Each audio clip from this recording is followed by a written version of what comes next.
Muscles ruled the world.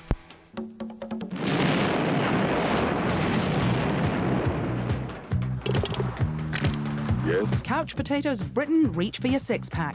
You too can have a body like these fellas after this 60-minute workout, taking you back to the days when muscles ruled the world. Smell the baby oil as Arnie the Austrian Adonis and Sly the New York meathead slug it out for box office supremacy. It doesn't actually say don't push me. Don't push it. It says don't push it. It was such a clever idea to make this sort of Austrian robot a robot. See them vie for the love of succulent Danish ham Bridget Nielsen. Armed only with their physiques and some high-velocity automatic weaponry. I'll be back. We'll get closer than some of you might find comfortable to the underpants that empowered a generation of nine-stone weaklings. And I have here Charles Atlas's original trunks. See how our comic book idols ripped and roared their way from page to screen. And celebrate some prime British beef safe in the knowledge that it won't drive you mad. Inside me is an explosion waiting to happen.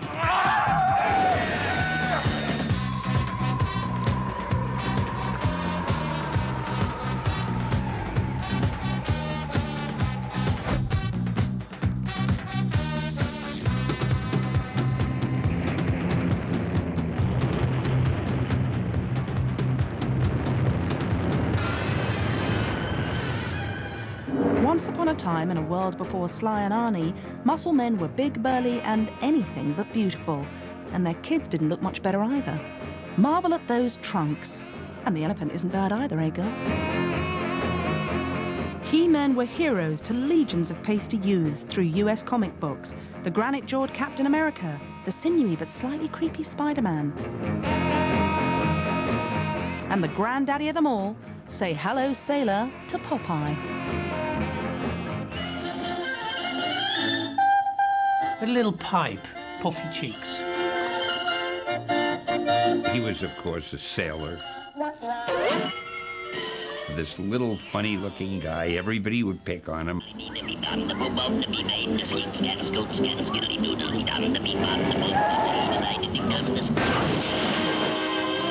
This fun is taken, bub.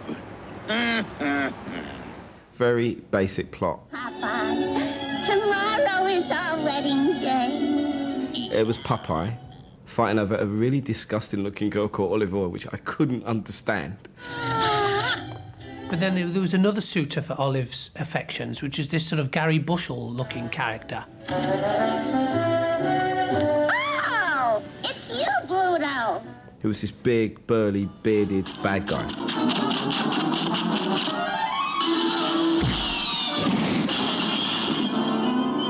You see the character of Bluto, and then you kind of look yourself in the mirror and say, well, hi, I'm Bluto, you know.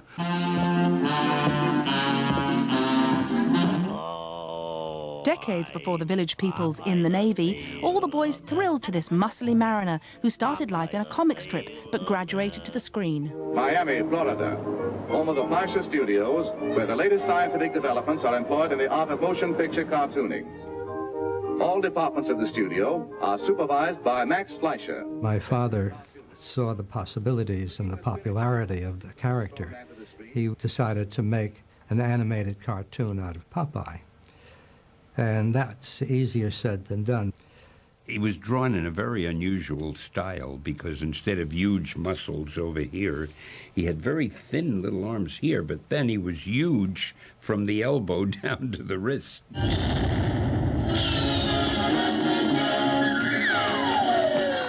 He had very little in the bicep or tricep area. In the forearm, enormous. He used his performance-enhancing, steroid-laden spinach.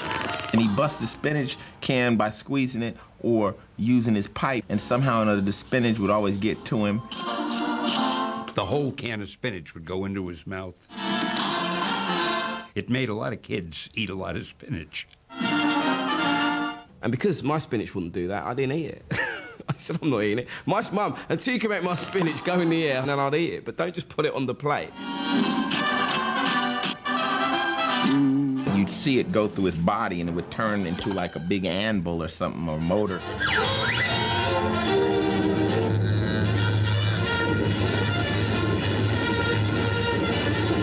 And its fists could get big, too. And then he could perform any feat.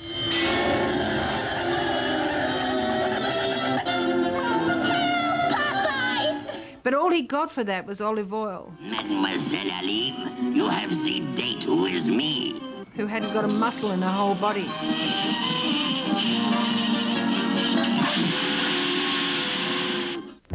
And if you wanted to be a superhero too, comic books held the key.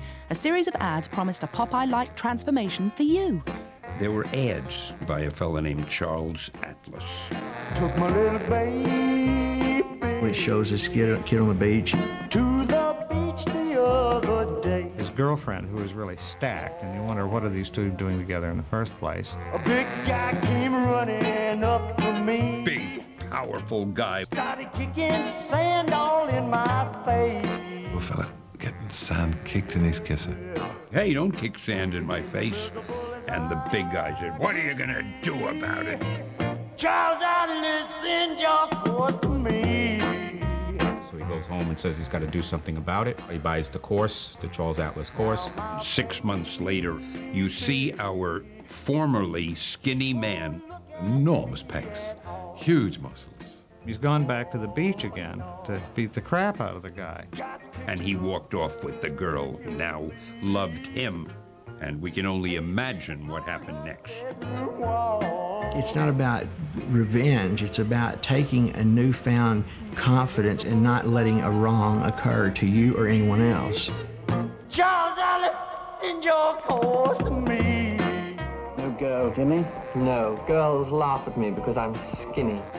Charles Atlas course worked something called dynamic tension. Do what I did. Send for the Charles Atlas book. It explains how in your own room, dynamic tension can add inches to your physique in just 15 minutes a day. It's a combination of isometric, isotonic, and isokinetic exercises. Anybody can do it. You don't need equipment. If your muscles pressed against each other. Like putting your hands behind your back and pulling, and hands behind your neck here and pushing this way and pushing this way. Pitting one muscle group against another. And it was like, enroll with this, and you can have sort of hammer fists and arms that'll break the seams of your coat and everything. And I thought, don't quite want that, but I do like the pants. And I have here Charles Atlas's original trunks that are leopard print, not leopard skin. I want to make that clear. People say, why could you skin out a baby leopard? Well, he didn't. You too can have a body like mine. Practicing dynamic tension in the privacy of their bedrooms had been adding inches to young men for many years, but this Charles Atlas fellow meant something different, and it was really catching on. Yeah, man, the girls are here, and the muscle men are here. Place your muscles for kids, yeah, yeah, yeah.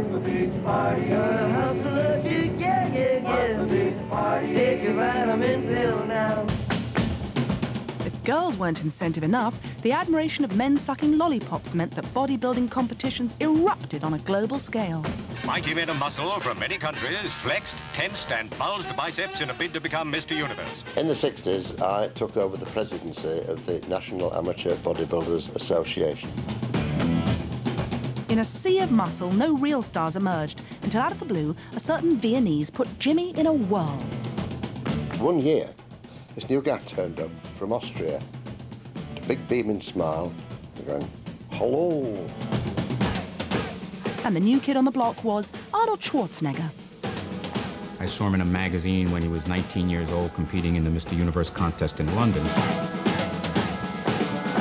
In that first Universe contest, the thing that made him remarkable was his youth and his size. And here's Arnold at 6'2", 6'2 and a half. A giant, and we got a new man here. Arnold was different than all the other bodybuilders. He just walked on and just went, hello, hello, everybody, hello. Well, he brought the house down. He understood that with bodybuilding, a large part of it was mental. Back then, I mean, Arnold could be very arrogant. He could crush his opponents just by walking by and saying, hey, you look small. As he used to say to me, so that all the other lads could hear, hey, Jimmy, come and meet some of my skinny friends. The Mr. Olympia title has attracted entries from 16 holders of the Mr. Universe title, including Arnold Schwarzenegger. At first, they couldn't even pronounce his name, but Arnie was a dab hand at marketing and had a master plan. Arnold was a good spokesman. He brought us up from the trenches right into the forefront of everything. The highest level of sex is coming, and that's something that we all look forward to, you know, in sex. And the same is with bodybuilding. We do bodybuilding and we train, and we all look forward for one thing, which is the pump, because the pump means growing. The muscles grow. So it is a great feeling for us and a satisfactory feeling. He managed to evolve some very catchy phrases, including pumping is better than humping. When I was 15 years old, it was the first time I saw a 6-foot mirror, and I saw the whole body in front of me, and I said, this is it. This man, I looked in the mirror and I said, this man is really an international stud. And you know, as I myself, well, certain parts of my body were just so huge. He used to do outrageous things. We used to be on the tube, and he'd sort of have this fine shirt on, and then you'd get a couple of girls sitting opposite, looking, first of all, at his immense size, and thinking, oh, what is this? It's very bad for me. It's too much for me. Too much for me. Then suddenly he would start to twitch one pec and then the other, you know, and... Can you do this? They live in a world of 57-inch chests, 22-inch arms, 28-inch thighs, and hundreds of pounds of rock-hard muscle. The documentary film Pumping Iron introduced Arnold to the world. To some, they're heroes. In fact, they are the most physically perfect of all men. The film is a poem to the greater glory of Arnold Schwarzenegger. Starring the one and only Arnold Schwarzenegger. Well, I've not been beaten for the last 7 years. You'll witness their months of preparation and pain. You know, it aches, and if I fall down, I have no fear of fainting in a gym. If Pumping Iron made Arnold famous, in a way Arnold returned the favor because he made bodybuilding heterosexual. I like them with black hair, with brown hair, with red hair. It certainly for Arnold was his first foot into films. To me, he was the one bodybuilder that pulled it off. The body was for me a vehicle to break into the films because I wasn't a professional actor. Everybody knew that he would make an appealing movie actor. You're confident that you have a talent as an actor equal to your talent as a body actor. But nobody was quite sure which way to take him. When I was 15 years old, I said I would be the best or the greatest bodybuilder of all times, and I have done it. And now I'm as confident than when I was 15. I can say now I will be the best actor around. It would be several years before modest Arnie succeeded. It was another star of Pumping Iron who got there first. Step up Lou Ferrigno.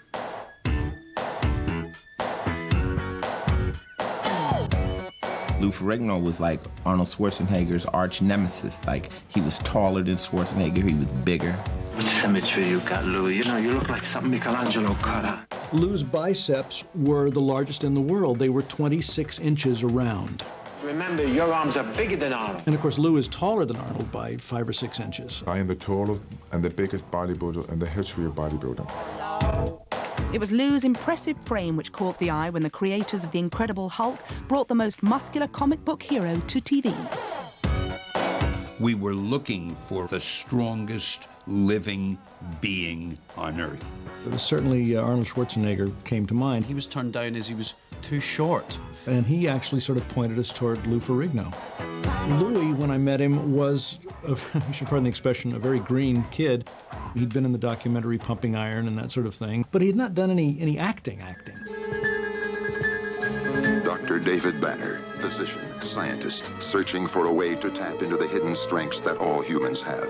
The first time that the Hulk appeared, He was coming home in the rain. He got a flat tire. Angry or outraged. Lightning struck his car. Bang, he did his jack. His eyes went.